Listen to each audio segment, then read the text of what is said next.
if you read the Department of Justice report coming from the actual agency when they started surveying why the prosecutors were turning down these cases, there's a multitude of reasons. Sometimes they say lack of evidence, sometimes they say uh, um, that the crime didn't actually occur. And what ends up happening is like these tend to quadruple upon each other because domestic violence cases are already really difficult to prosecute because you have an intimate relationship between the partners.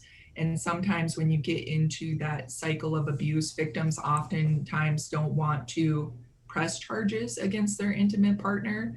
So you have the issues of domestic violence cases quadrupled on, that you don't have jurisdiction over these, quadrupled on the federal government doesn't have any resources.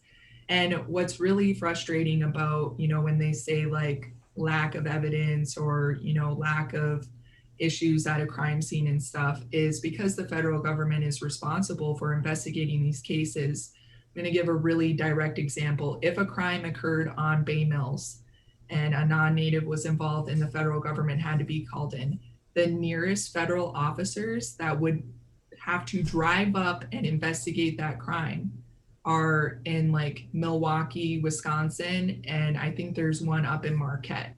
So if you have a crime occur, by time you notify those federal officers, let's say it occurs at night, you get the federal officers on the phone immediately in the morning.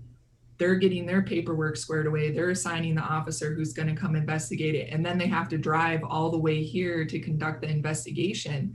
You could have a crime scene, that's almost a day old by then. And then there's been individuals there. There's been, maybe an investigation conducted by tribal law enforcement, and you start to have difficulty in terms of collecting evidence. So, in terms of like those resources as well, it continues to I double down on the issues that are involved because the federal officers as well are so far away.